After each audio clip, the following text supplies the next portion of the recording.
Welcome to Strictly Facts, a guide to Caribbean history and culture, hosted by me, Alexandria Miller.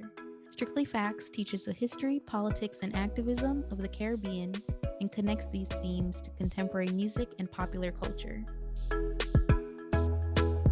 Wantin' people, and thanks for tuning in. It's another episode of Strictly Facts, a guide to Caribbean history and culture, and today we are talking style. So style can mean a lot of things in the Caribbean, but we're not styling anybody today. We're not disrespect nobody. We are talking style as in dress, clothing, textiles, yeah?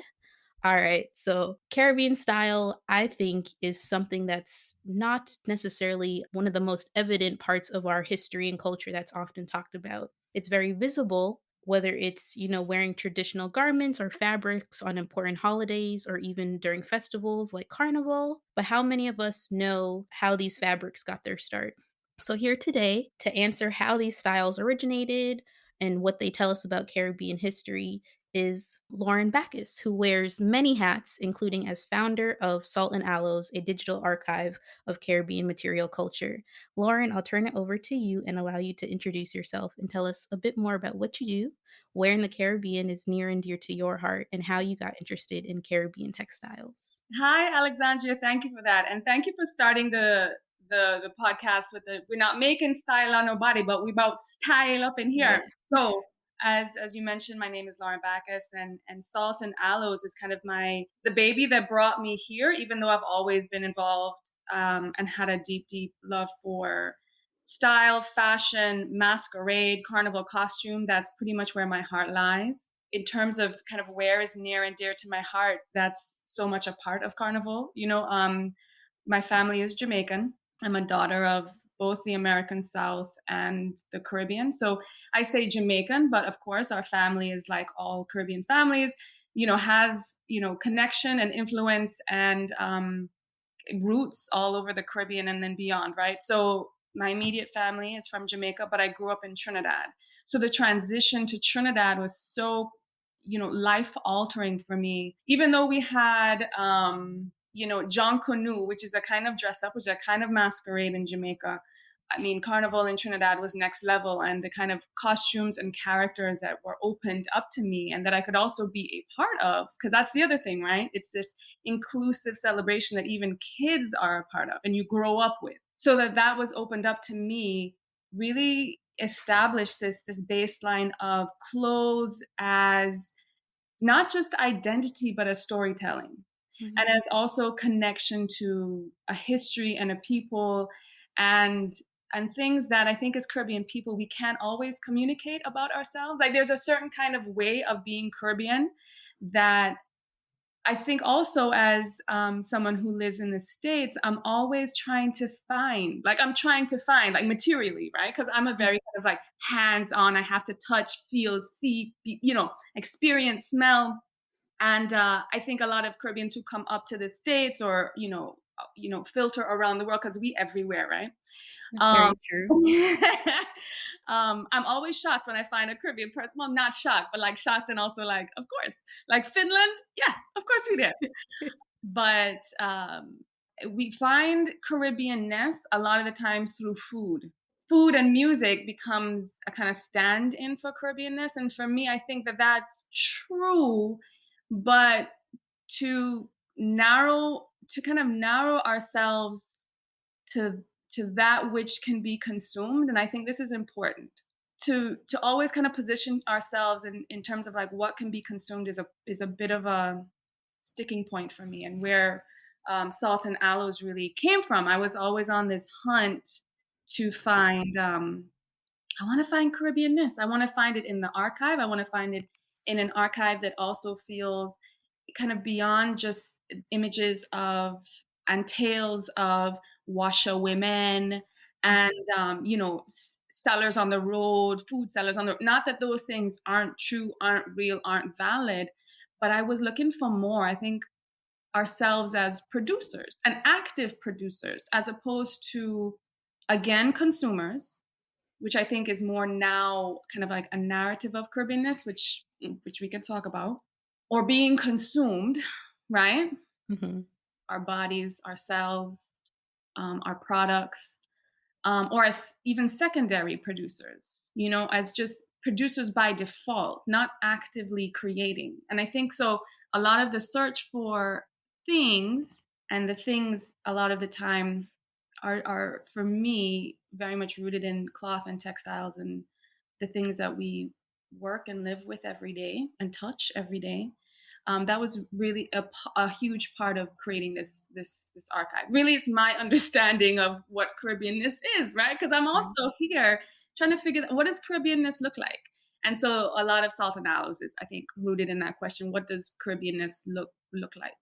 So I'm doing that on the side, and I'm also studying material culture right now. I'm getting my master's in material culture, textiles and material culture from the University of Nebraska. And needless to say, no one in Nebraska is talking about Caribbean textiles. But a conversation about cloth and material and textile is a global conversation, period. And to act as if the Caribbean isn't foundational in that is kind of ignoring our place in the world. So I always bring in a Caribbeanness to these conversations, because I think that it's important that we remember that our position is global, and always has been global, and always will be global, right? Yeah, definitely. No, thank you so much for that, and also thank you for joining us today. It's such a pleasure to Mm. have you. Thank you for having me. And I kind of like launched, because that's my MO. Like, I just go. No, But I love it. It's totally fine. you know what though? I'm excited to be here, and I was listening to your conversation. I think your most recent one was just about language. Mhm. And what's really interesting is that there's a really close connection between textiles and text. And we have, like, language even, right? The word textile Yeah. and text is obviously connected. We talk about weaving words and stories, and a lot of the language of textiles is the language that we use, in everyday communication, and is foundational in terms of like how we construct our stories in real life. So I think like we've separated those, but where there is an absent archive, which happens a lot with people of color, right? With an African diaspora, we have to look for different sources. And for me, those sources are material. I think that, thank you again for having this conversation, because we have to keep talking about that, right? Like, and Mhm. listen, I'm happy to talk about Rihanna wearing a netted top, right? Like the ramifications and where that came Yeah, from. But I also like want to pay homage to the fact that we've always been doing this, right? We've always been wearing clothes. We've always been kind of like fashioning ourselves actively, so I'm happy to be here. I'm happy to talk about it. definitely. I think something that you had me thinking of was what it means or what it looks like to call certain fabrics or certain styles traditional Caribbean styles. And so I just wanted to open up the first question with what is your earliest memory of a sort of quote unquote traditional Caribbean style? And off the shoulder, little top and skirt combo in like in this kind of very tropicalia print. And I think I couldn't have been more than 6. And it was for a dance recital. And it was doing dance in Jamaica. I think it's the Edna Manley School had like a dance, portion of it for kids. Mhm. And I was doing a traditional, quote unquote, dance in traditional costume. And this was the outfit. And we had the basket with the fruit, right? Like we had all of the rigmarole that goes along with it, accessories. And I loved that outfit.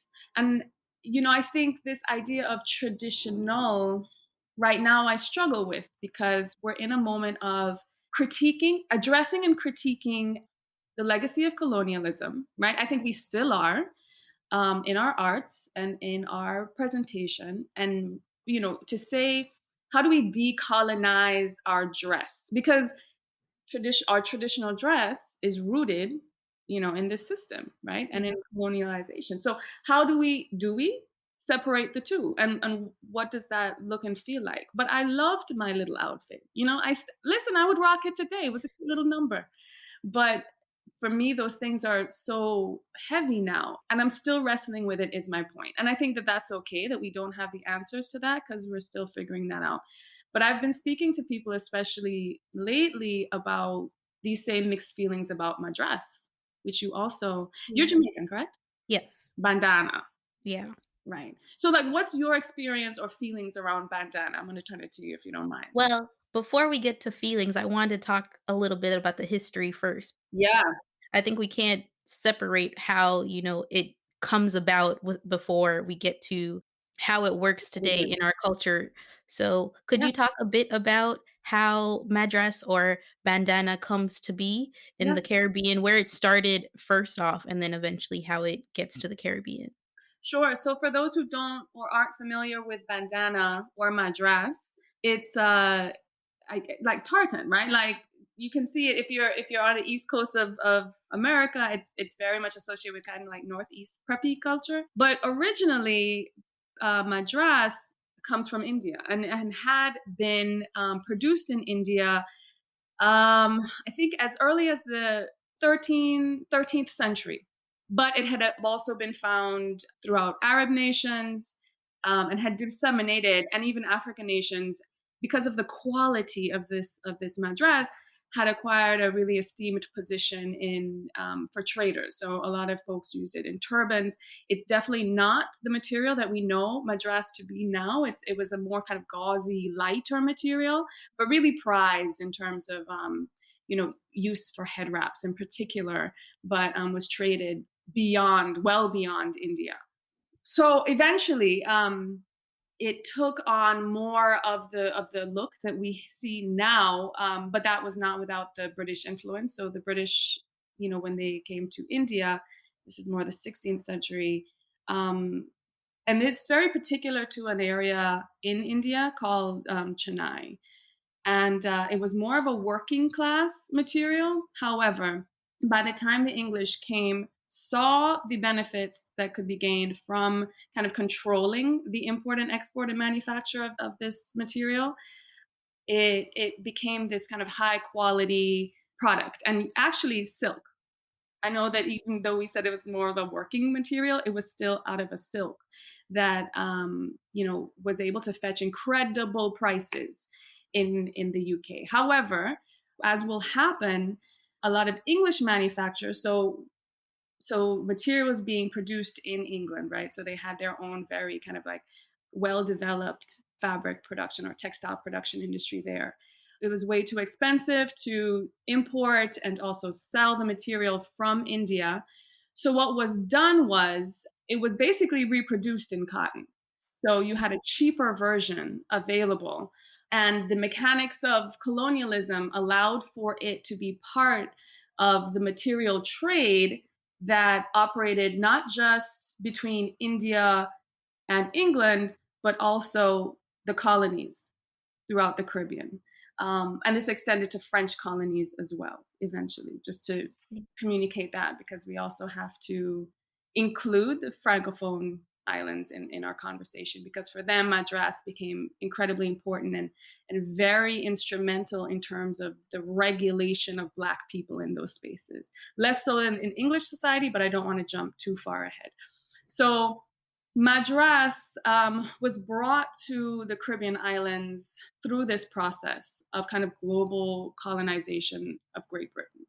Now, to be clear, in terms of dressing the enslaved people in the Caribbean, British landowners were required to kind of provide pants initially, right? Pants, shirt, a dress, obviously nothing ornate, just basics.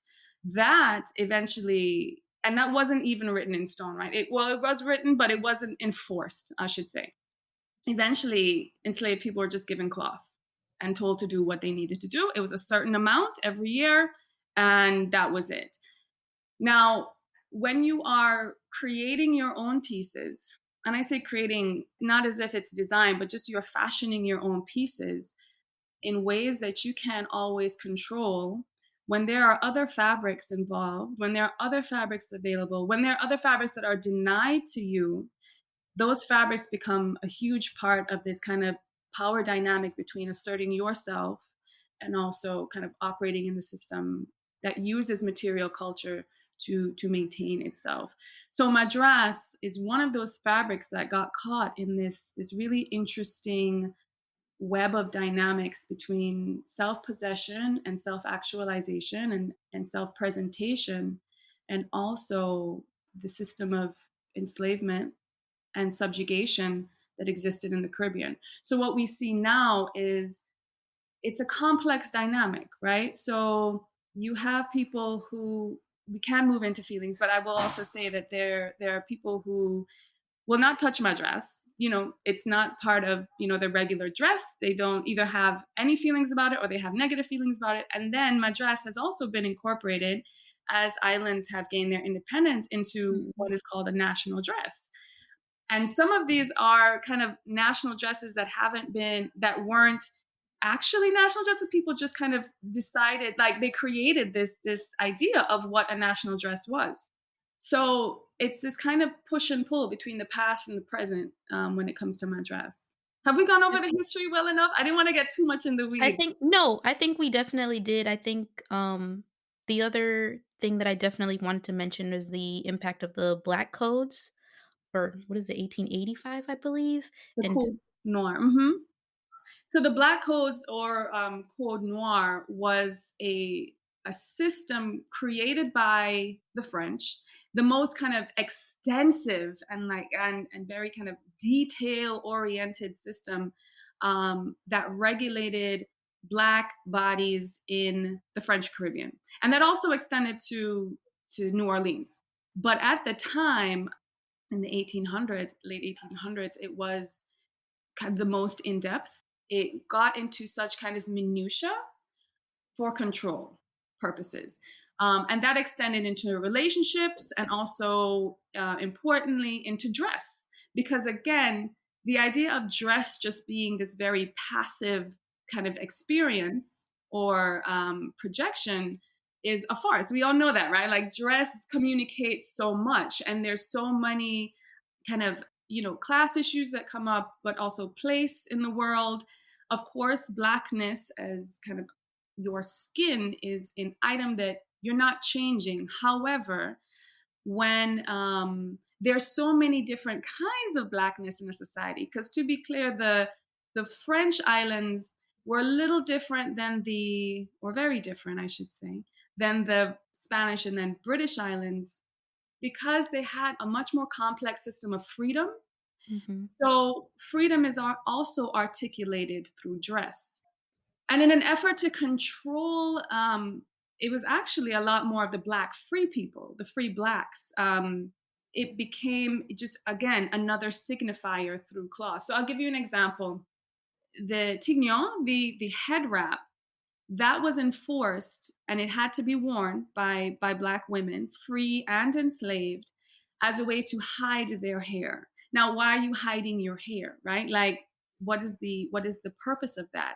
And the truth was, it was less about the women's hair and more about the effect of Black feminine or female bodies on the white male population, because the idea was to dress down in every way, right? Like like literally dress down Black women in this case, so that they are less appealing, so that you have less mingling. It was to control their sexuality. And a lot of the head wraps that we see, especially in images, are of Madras.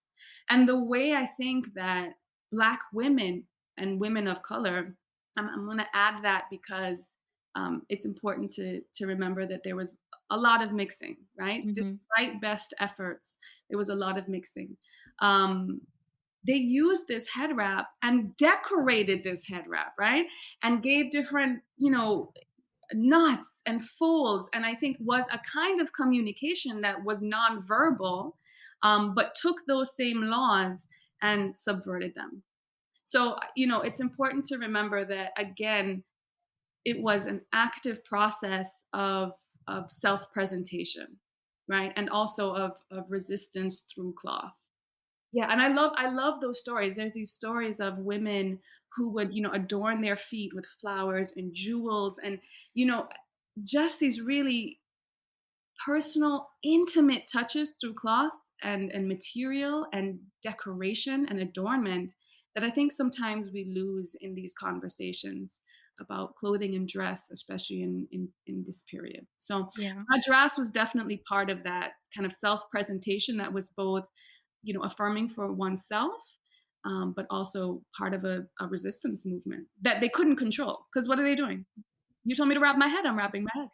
Definitely. Yeah, I think especially in conversations about slavery, these are not the things that are often most pointed to, especially when we're talking about Black women and women of color. It's Yeah, usually the horrors and not the resistance. right. Uh, not resistance in a particular way. If it is, it's oftentimes, the Samuel Sharps or the big revolutions, but they're not these intricate ways and these manners.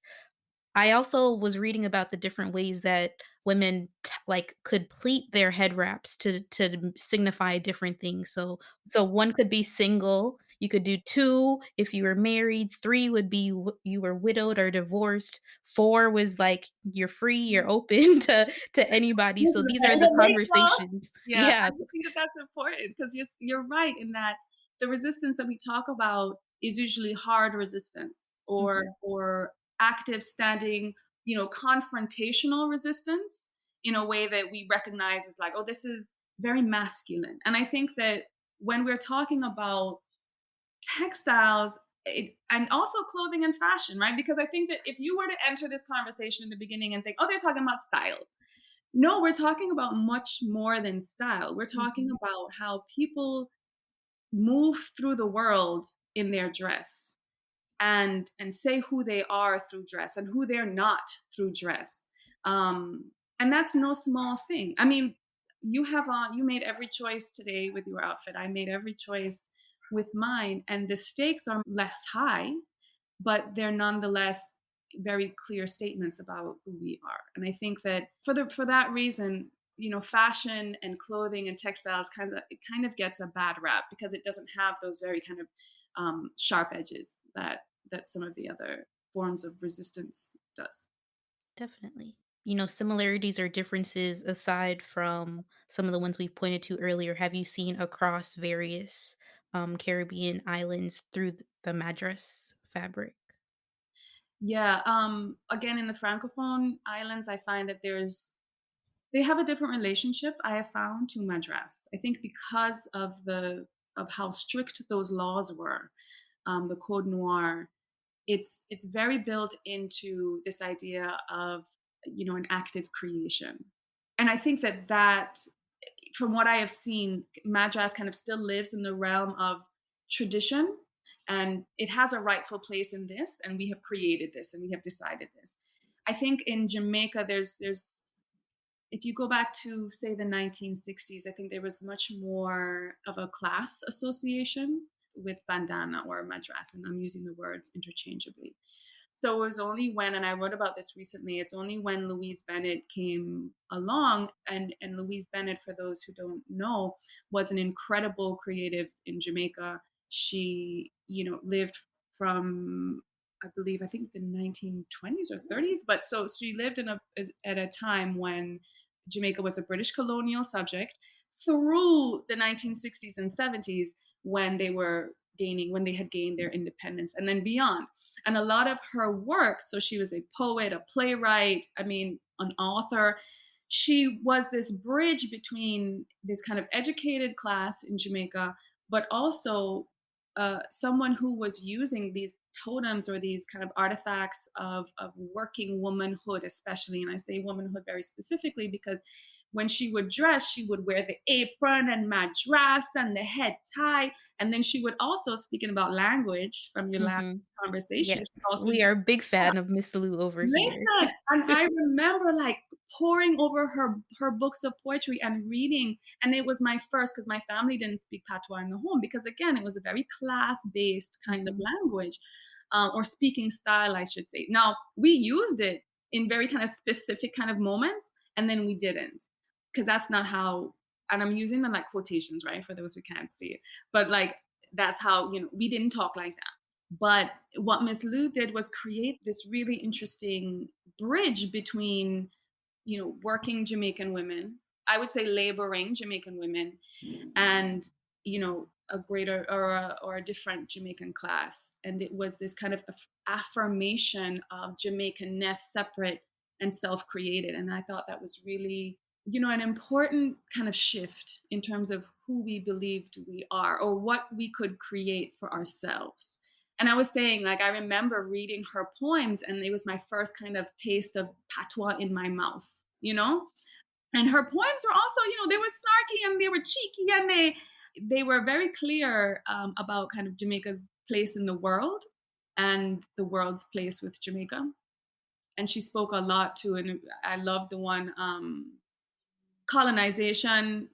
In What the reverse. title of In Reverse? I Yeah. remember memorizing that poem and like, oh, this is someone who's very clear about how Jamaicans move around. And it was a beautiful thing to see. But I go back to the Madras because she used Madras in that way, again, of this kind of connective tissue for all of us. Now, I think bandana is still kind of very much associated with this kind of, even though it's accepted as a national costume now, I think a lot of that had to do with Miss Lou.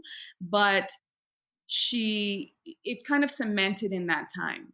I don't see people currently, and definitely not in Trinidad, wearing madras as kind of part of their usual dress or incorporated into their outfit as kind of contemporary dress. I know that they're doing that in some other islands, and there has been kind of moments of designers doing that. I've seen them in Jamaica and throughout the Caribbean, but I have seen in St. Croix, and that's where I most recently lived. I was there for 3 years. There's more of a movement to incorporate madras into kind of contemporary clothing, like modern clothing, things that look wearable today in a lot of the ways that Dutch wax has been in West African or in African kind of textile tradition, right? Like, even though that's not a traditional African material and it was brought in, and there's again, we talk about these kind of systems of colonization and the movement of textiles and how that was part of trade, right, and was traded. So it's not a kind of like sub material. It was actively traded for bodies, to be clear. Mhm. So, in the way that Dutch wax has become synonymous with an African fabric, and is used to style really modern, beautiful clothing today, I think that there's an element that want to do that for madras. And I think we have to come to terms with its legacy before we are able to transform it. I would love to see Madras transformed. I don't know how we're going to do it yet. And I'm trying to be open to it. That brings me to your earlier question of me when talking about how I feel about madras or bandana. I think it's very similar to you. It in my memory starts with Miss Lou, right? When I think back of learning and reading Miss Lou's stories or her performances, it's on one hand very much so her use of the language and claiming it as something that's not to be demeaned, but it's also her very physical presentation of Madras.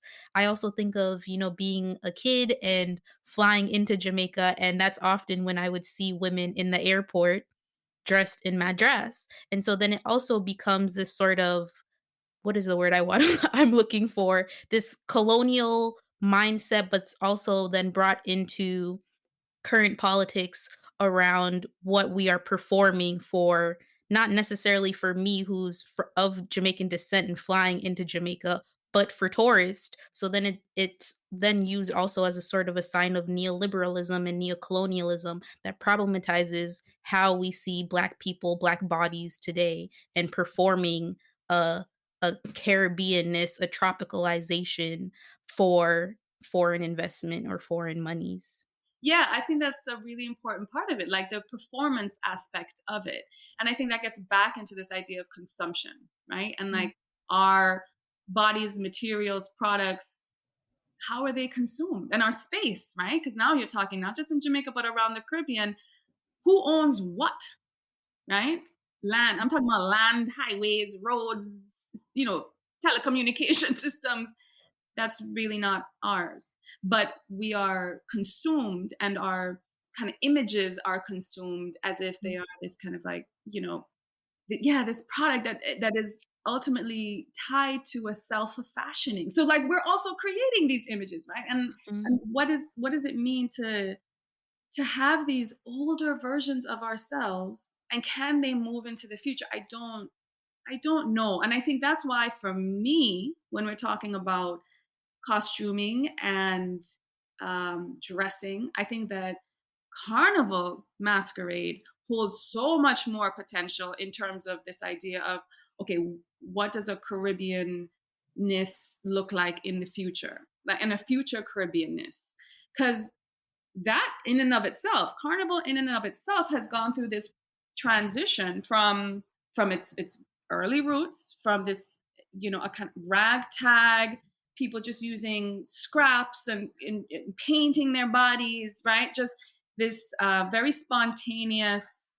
Um, I, I take that back, right? Some of these costumes or some of these representations were spontaneous, but also they were rags and very much constructed purposely, like a lot of these, like say the dragon and Mhm. representations of, you know, white French planter wives, like those kind of costumes took time and effort and tradition to create, and they were all locally sourced. Like you're not importing anything, you're just using like what is available, to moving into like a everything is imported, like every piece is imported from China, from like the bathing suit to the bead to the like everything. And now I find what's really happening, because, you know, alongside in the background slow burning has been this traditional carnival heritage that has been going on. So old time mass has been going on, and we can break down exactly what all of these things are for people who don't know. But what old time mass has been existing beside this kind of evolving Brazilian style carnival and masquerade costuming this whole time. And what I'm seeing is this return to old time mass in a way that's really interesting. You have artists and poets and playwrights creating, especially in this pandemic, how are we going to see ourselves in carnival, and through costuming, and through, you know, old characters like the Dame Lorraine, which is a representation again of those rich planters' wives. They were making fun of these women. And Mhm. so when I see these characters come back, and the devil and the, you know, the midnight robber, these are rich, full characters that came from the same era that we're talking about in terms of colonialism and slavery, but we're looking at them a little differently and treating them a little differently. And I think adding a lot more current and future thinking when it comes to that kind of representation. So I think that when I think about materiality and material, you know, material textiles in the future tense for the Caribbean, I think that there's something around masquerade there that is so much more exciting. You know, I love to talk about my dress, but I don't know. You know, I don't know how we can transform that. But I see what's actually happening with carnivals around the Caribbean, and there's a return, but there's also a moving forward. I think the challenge I'm seeing in especially hearing your sort of fluctuation with which one to sort of embrace is the point of resistance, right? There is Hmm. a point in Madras where it is resisting, or it was resisting, and then but it also, to your point out earlier point on consumption, it has been used to sort of harken back and maintain some of those colonial mindsets. Whereas in Carnival, it is making fun of the Dame Lorraine. Like it is challenging some of these stereotypes, some of these characters who have been very harmful to Caribbean history and legacy, and maintaining that resistance moving forward.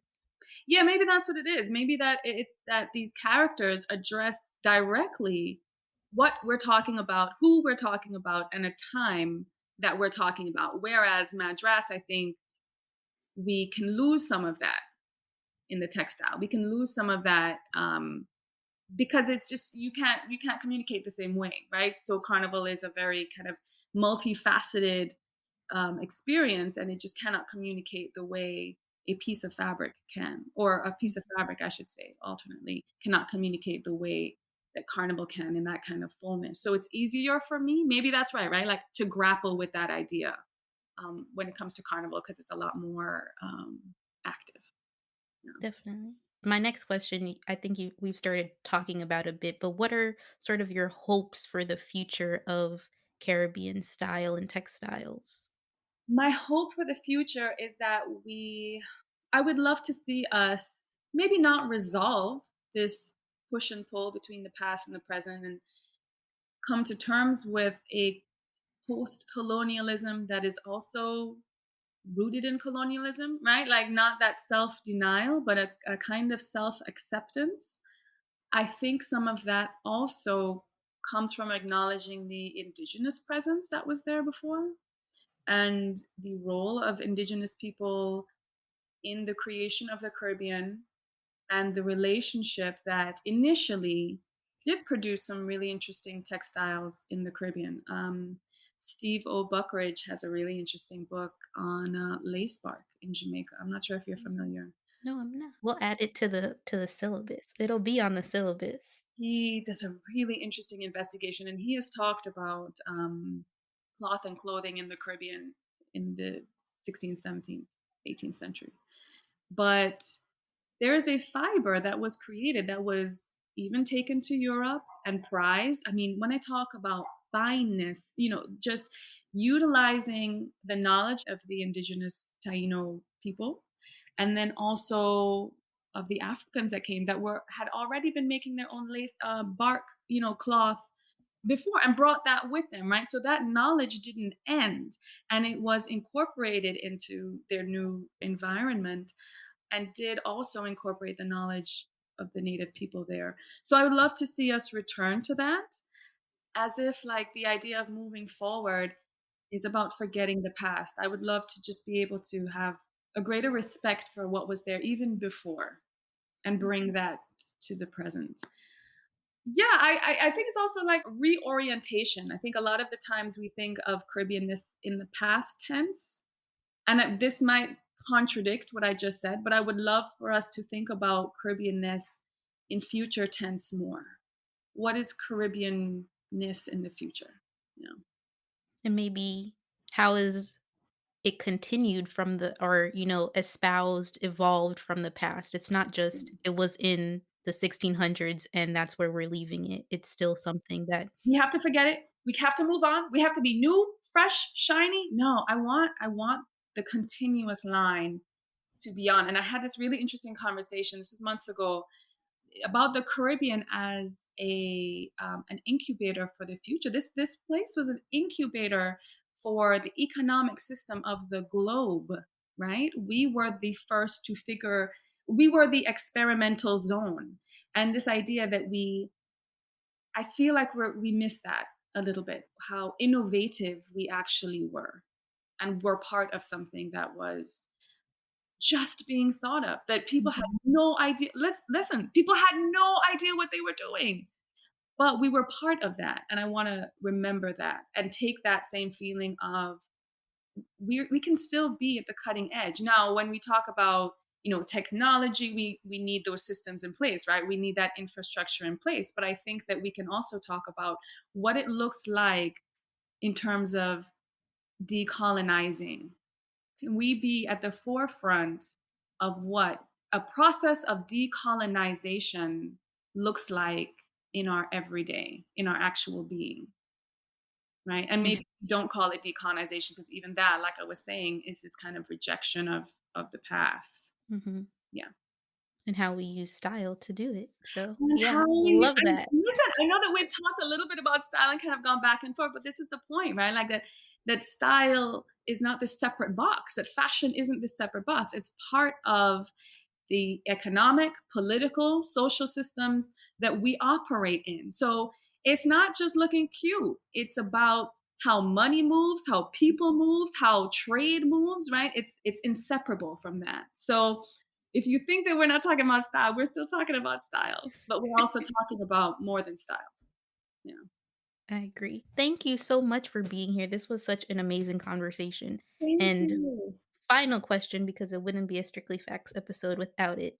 What are some of your favorite examples of Caribbean style in popular culture, whether it is, historically or contemporarily? What's your favorite moment? And it could be a song, it could be a movie, it could be a work of art, anything. Dancehall queen. One of What? my favorite I think movies. listen, One of I actually think I'm Olivine, the dancehall queen. We're gonna have to have you back for another episode because now this is taken another another level. Yeah, I mean, and Charlene, what are you talking Mhm. about? Listen, my hopes and dreams as a young girl was to be able to ride in a pair of shorts on the back of a ninja bike. Yeah, man, you have to have a little batty riders when it's summertime, right? True. What? That was, I mean, that's living. Those women had style. And I just want to throw out a shout out. There's an artist named Akeem Smith. I'm not sure if you're familiar, but his family, I forgot his association to dance hall, but he has these images of dance hall culture from the 1980s and 90s that he's brought into a really interesting conversation in artistically, right? Like, and created these kind of compositions that are fascinating. So he recently had a show through Red Bull in New York, but he presents these images of dance hall culture and women in particular that for me that's style. I mean, you can't get any better than that. I don't care. Like, take your brands and keep them. I want that full on Olivine look, the one where she had this the wig, the Gold ring. shiny gold. Yep, Yeah. yep. Oyago. Stay tuned for Strictly Fact Sounds, where we connect our history to pop culture. We're back again with Strictly Fact Sounds. Lauren beautifully highlighted one of her favorite moments of Caribbean style through the 1997 film Dancehall Queen. Starring Jamaican actress Audrey Reed, the film highlights the epitome of women's self expression and resistance to respectability through physical appearance and, of course, their style. We'll have to have Lauren back on to discuss further in another episode. Our second popular culture reference is a performance from St. Lucia's Creole Day, otherwise known as Jeunesse Creole, where they celebrate the island's many traditions in October each year. As custom in St. Lucia and many other formerly French territories like Dominica, citizens celebrate Creole Day wearing the national dress, which of course includes the madras skirt we talked about in this episode. There are so many aspects of Caribbean style that we can't unpack in this one episode. Be sure to subscribe to our website and get access to these resources and many more on the Strictly Facts syllabus. Again, thank you so much, Lauren, for being here with us today. Let everyone know where they can find you and all of your amazing work with Salt and Aloes on social media. Thank you. I'm on all the things at salt on Instagram, salt dot and dot aloes. That's mainly where I operate out of. You can find a listing of what we're doing and also our postings. I do a regular set of postings and conversations around Caribbean material culture, and that can range from anything from textiles to art to coins, right? Even coins have some really interesting story behind them. And you can find that at Lauren Baccus, LAUREN BACCUS.com / I know this is a lot, salt and aloes. You can find that there. And I feel like I'm missing something, but and recently, and I do have events sometimes. So I just recently had a virtual event with Dr. Jessica Johnson, and she was talking about her book, her Wicked incredible Flesh. piece of work, Yes. Wicked Flesh. Listen, and I have a whole lineup of books and authors, and primarily Black women or Afro Latina women who have recently written work who I just can't wait to share with you. One of them is Tropicalia and the new aesthetic of Caribbeanness, which I cannot wait to get into. And there's another one, and I forgot the author, but if you look up the title, Decolonizing Diasporas, that's another title that I'm trying to get. Fingers crossed. Well, we will have all the links in the show notes, on the syllabus, everywhere. Always got to support one another. So thank you again so much for being here with us today. We hope you all enjoyed this episode. I so truly enjoyed you being here with us today, Lauren. Lickle more, everyone, and have a great day. Bloop, bloop, bloop. Thank you. Thanks for tuning in to Strictly Facts. Visit strictlyfactspodcast.com for more information from each episode. Follow us at Strictly Facts Pod on Instagram and Facebook, and at Strictly Facts PD on Twitter.